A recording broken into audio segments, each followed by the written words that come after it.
Happy Friday, everyone, and welcome to another episode of CTLN Opinion Plus.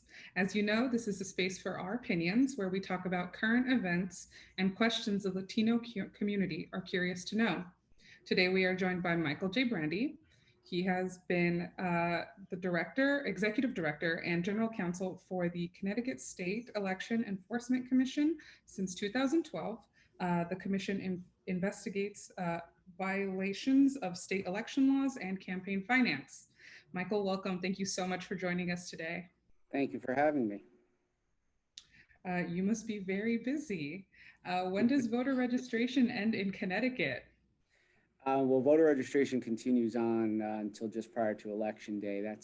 That goes on with the Secretary of the State's office. So what we do at the Elections Enforcement Commission is we're kind of the watchdogs. We're the elections watchdogs for the state of Connecticut.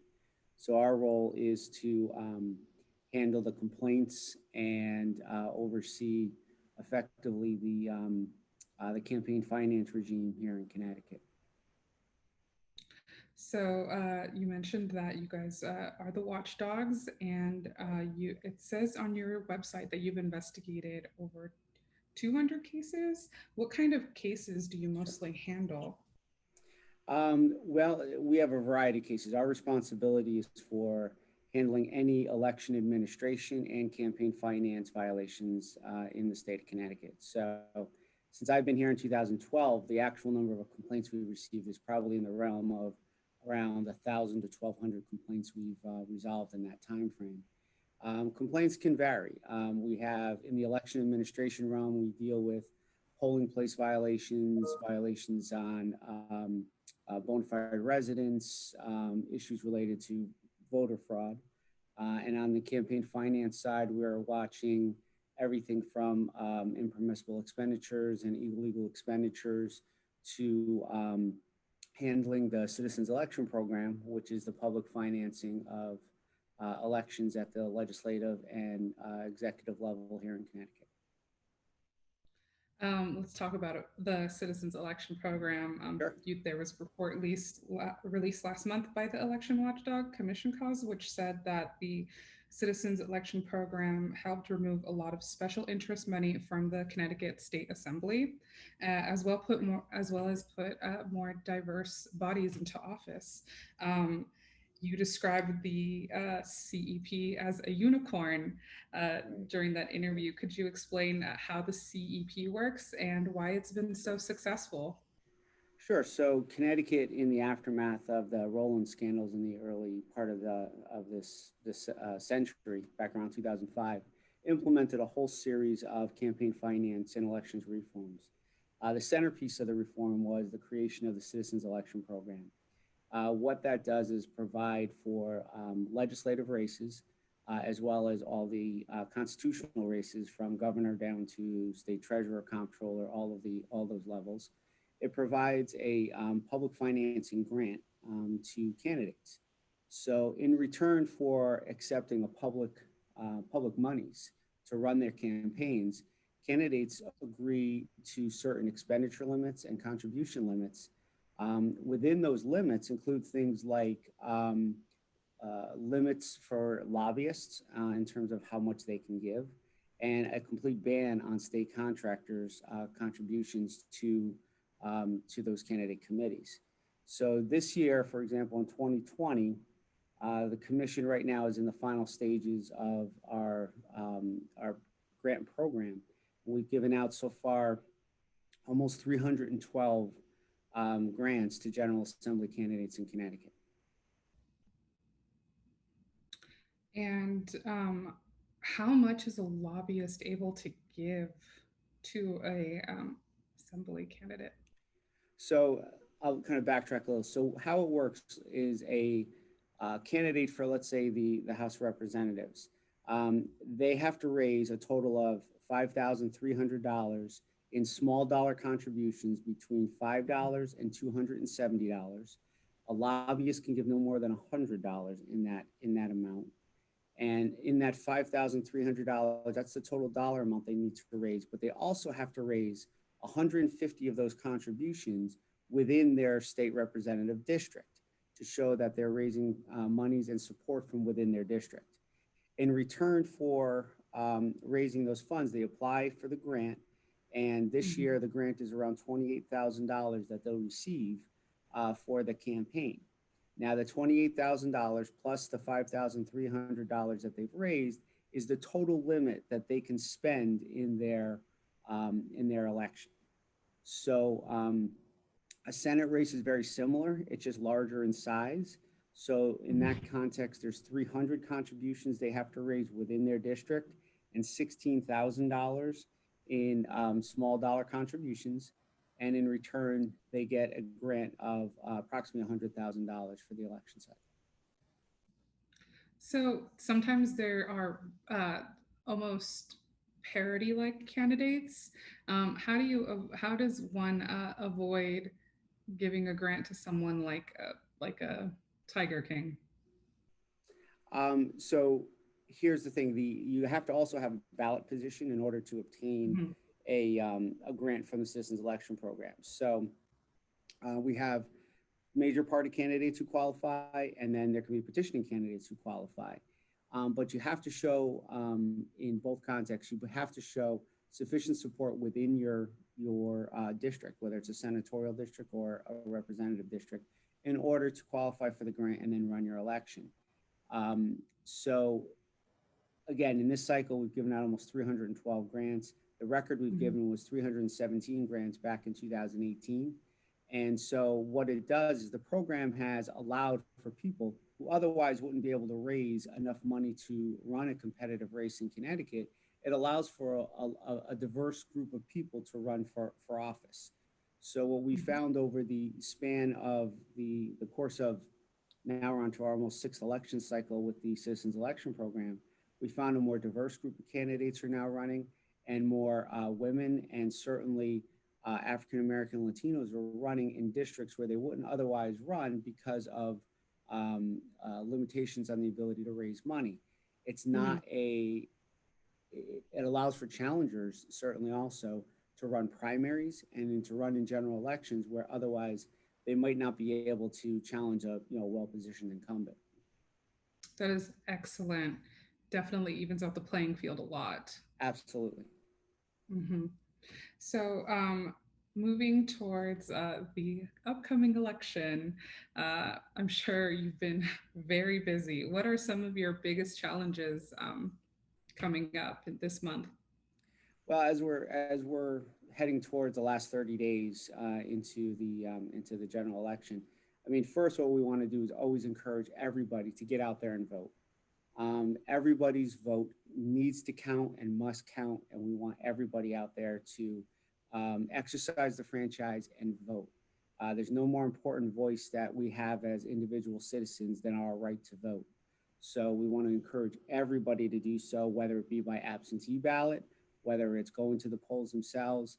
Connecticut has a lot of opportunities right now, especially as we've opened up the ability to vote by absentee ballot. We want to encourage everybody to get out there and vote. So, what our commission is obviously doing is we're keeping an eye on issues that have been raised related to absentee ballots. Um, a lot of our work related to our enforcement side of our office will come from election day, kind of after election day, when we get a lot of the complaints that will be formulated and filed with our office. One of the important things we also do is we run the election day hotline for the state of Connecticut. So I will have staff here from 6 in the morning till 8 at night handling phone calls on any concerns that people have related to election day. And that could Mhm. be anything from, can you help me find my polling place, to, concerns over there's people at the polls that shouldn't be there. They're intimidating people, voter suppression issues, any of those kind of issues that come up. Citizens can call our hotline, and we will try to address those immediately. Speaking of voter suppression and complaints that you're probably going to receive, Right. in the last debate, the president asked his supporters and GOP to volunteer as self proclaimed election monitors. What concerns do you have regarding that at polling places this year? Well, that was a very disturbing comment that was made by the president. And we are concerned with people showing up at the polls and attempting to suppress the vote. Connecticut has pretty strict laws as to who can enter a polling place and who can be around a polling place. So I would encourage, again, anybody that sees any kind of activity that doesn't seem proper at a polling location to please notify the moderators at those polling locations, and also to please contact the hotline that day, and we will have it manned by our attorneys, and we'll be in contact all day with elections officials and law enforcement officials around the state. Mm-hmm. And we are a publication for Latinos, and voter disenfranchisement is not a new topic, and it is something that is very prevalent in Black and Latino communities. Um, what is important for communities of color to know to get out and vote in November? Can you talk a bit about the difficulties the community will face this upcoming election? Well, I think it's important to note that elections officials are working very hard statewide to make sure that the elections run smoothly, and that there are sources for information through the Secretary of State's office, through your local town clerks and registrars' offices, to make sure people register, to make sure that they come out and vote. As I said before, there's no more important function we have as citizens than to exercise our right to vote. And I think it's critical that people, express their choices and get out and vote on election day. And again, if they want to vote by absentee, that process is available to everybody as well. And we just want to make sure that whether it's by absentee or by going to the polls themselves, everybody goes out and exercises their rights and votes in this coming election. So we have heard a lot about states that are suppressing the places where they can where people can drop off their ballots. That is not the case in Connecticut, correct? Correct. In Connecticut, you'll be able to, first of all, utilize the mail system, and you can mail your absentee ballot in.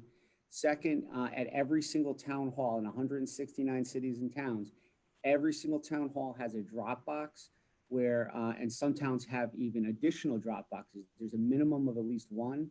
And in some towns, there's additional drop boxes that you'll be able to utilize to make sure that your absentee ballot can be received by the town clerk's office. And then there's also a very important addition this year is you'll be able to track whether your absentee ballot has been received by the town clerk's office via the state website. Go on the Secretary of State's website, I believe it's myvote.com on the Secretary of State's website. It's a spot where you can look up kind of where you are, your name, make sure you're registered, and where you vote. And on that same page, it's a lookup page. It will allow you to track your ballot to make sure that it's been received by the town clerk's office. So it's myvote.gov. I'll double check the website, but it's the Secretary of State's website, and it's a new addition this year that they've added to allow people to look up their polling places and their information. But also, if you did vote by absentee ballot, it will tell you whether your ballot's been received by the town clerks. And it's right on the Secretary of the State of Connecticut's website. Okay. Thank you for clearing that up for me. Sure. Thank you for joining us, Michael. This was very, very, very informative, and I think very useful for the community. Thank you very much. And like I said, I hope that our information has been helpful. Again, on election day, if I can just tell you the phone number to contact the hotline is 1-866-SEEK, SEEC, info, INFO. If there's any problems on election day, we're here to help. That is our job. We're here to handle any phone calls that come in, or emails as well to our hotline site.